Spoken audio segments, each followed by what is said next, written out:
So people can play for free, can download for free, no credit card required to register or anything like that. And you can also purchase things in-game in the in-game store. You can purchase content a la carte. As you're leveling up, you want to try some of the paid content, you can purchase just those adventures, which is usually 4 to 6 dungeons in an adventure pack. And those will range anywhere from, it translates to $2 to $6. So you can play as you play along, more casual at your pace. If you find that you're playing a lot and going through a lot of content, you can subscribe and have all the content for free, plus several other in-game perks that you get, like a shared bank and additional character slots and things like that. So those are what does VIP it cost subscribers. To, for a general user? You get the free stuff, but what does it cost, like, to upgrade modules and things like that? I mean, what are we looking at? If I wanted to start playing tomorrow, what am I going to need to be competitive online?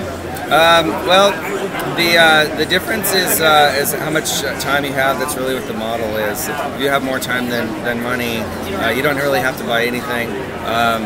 Everything except like the cosmetic appearance type things are available as drops in game if you want to keep playing the content to get them. So we give you that option too.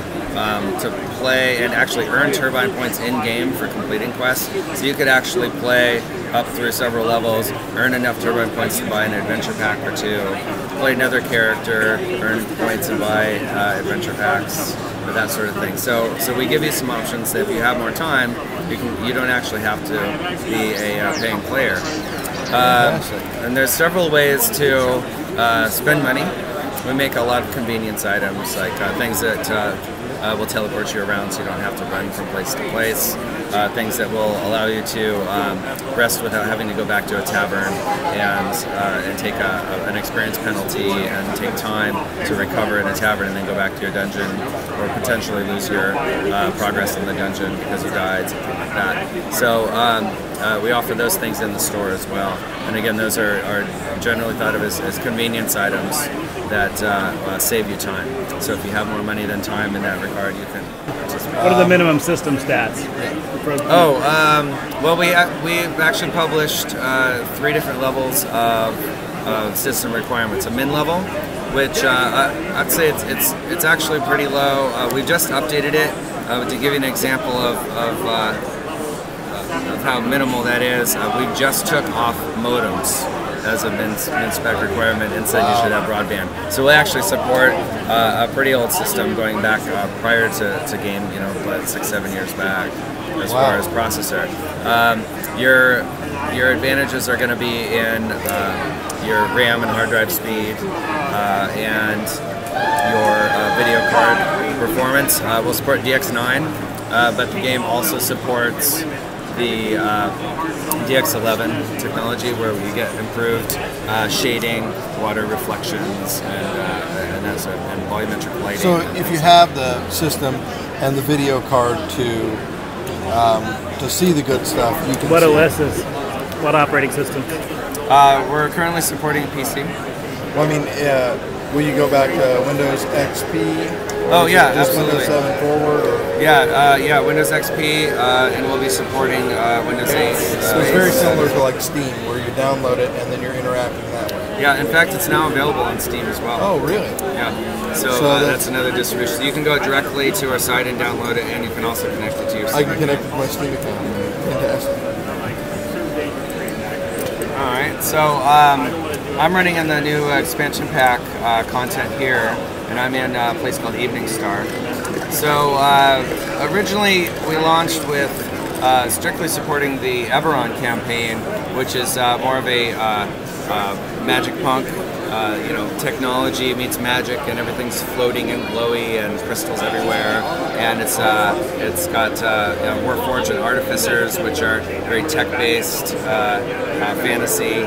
And now we've been able to open up this portal where we let our players travel to the Forgotten Realms, and now they're in classic high fantasy, beautiful large forests, and we'll let them encounter these sort of small village, traditional Forgotten Realms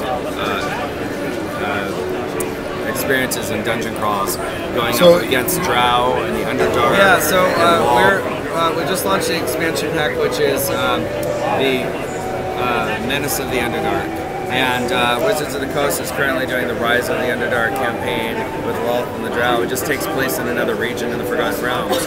Our story is actually parallel to their story this year. So we're trying to keep in line with what they're doing with publishing and tabletop. We're keeping a parallel storyline along with them in-game. So you have that connection and understanding of the world and the lore. And we work very closely with them on all of our story to keep things lore appropriate and in sync with their plans, even their future plans and Dungeons. So what am I looking at here? So we're in a little city village even called Evening Star. Lolth has been sending in Drow to try to find something in Evening Star, and that's a relic. Nobody knows actually what the relic is. It's something that players and the Drow are trying to discover. We've come over here and we've encountered Elminster, who's one of the NPCs you get to meet in the game. And he's going to tell us that we're all working together, so we should be trying to defeat Lolth and stop the attack on this city, and maybe stop her plans from taking us into So can you make up a party of just you and a bunch of NPCs? You wouldn't have to have anybody else in it?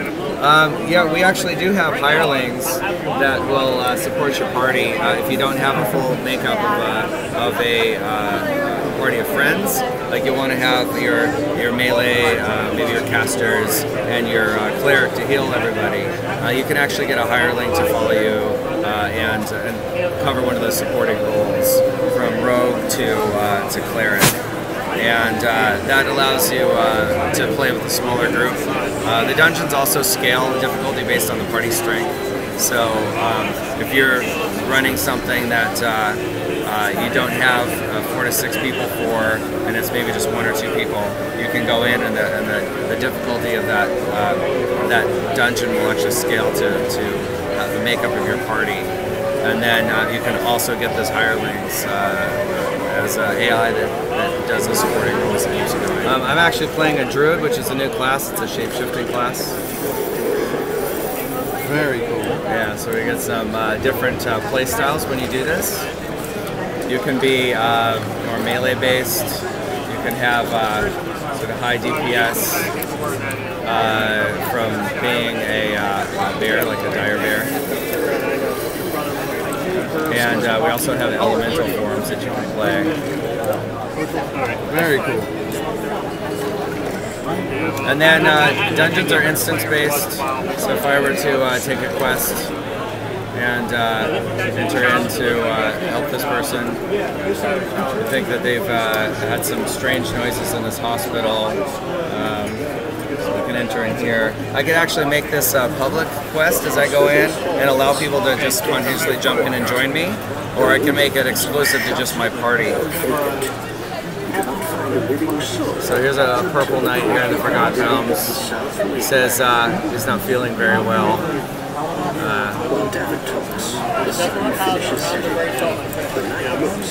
And switch to an elemental form here. Alright, so he's changed into a werewolf, so it gives me an idea what I'm going to be up against here for my fights. So how granular is the character generation? Can you just change all sorts of stuff to start off with, or does that build up as you go along? Yeah, so you build up, the elemental shape-shifting is something you get at higher levels.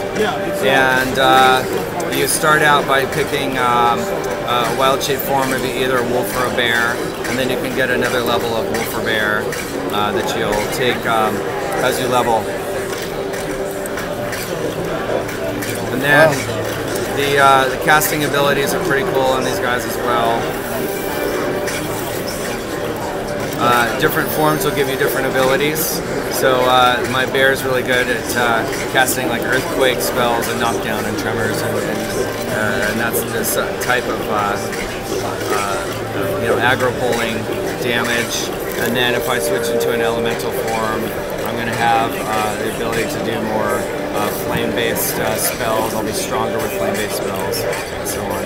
But it is action combat, so if I can kind of stay away from this guy and avoid being hit by him, I'll actually last a little longer. And the party makeup will determine what your experience is. So going in with different party makeups will actually change the gameplay. Playing as a different class really changes the gameplay. The diversity and how you can build your class is one of the most flexible of any MMOs. It's something that's competitive to state the number of ways you can build your class, gear your class, multi-class, and the race combinations you get in there. There's 13 classes in the game right now. We support the core D&D classes, the Druid being the final one to kind of wrap that up. And we have introduced epic levels up to 25. When you get into epic levels, it's a little bit more like a 4.0 rule set, where we have the epic destinies that were introduced in 4.0. But your general character build is much similar to the 3.5 rule set. For example, your skills are really based off of 3.5 skills, whereas 4.0 there's a very different set for your skills that you can build up. And then an additional thing that we just talked about 2 months ago now, and we're already releasing another update on Monday, the 20th of August. One of the features we're adding along with the content pack is something called the Monster Manual. This actually is just based off of the books. Monster Manual will actually, as you encounter monsters, you learn more about them, and then you'll start to learn descriptions of them. You'll learn what their immunities are, what they're vulnerable to, what you'll need to defeat them. And it also keeps track of how many you've killed, what type. You can really examine what they are. Kind of like a Pokedex. And yeah, kind of like a Pokedex. And then eventually you actually unlock the picture of the monster itself, and that's the actual artwork from the monster manuals that you would buy from. What do I need to do? Where do I need to go to get online and figure this thing out? Yeah, at ddo.com. There's a free registration, free download. Doesn't require any credit cards to get in. So you can download it directly. Also available on Steam under their free games. And the shows we're also giving out free companion pets. These are things you can buy in the store, sometimes earn in game. And this one gives you a baby white wolf pup that'll follow you around. Again, they're like little minis that'll follow your character. Well, thank you very much. Eric Boyel from WB Games. That's right. Thank you. Thank you.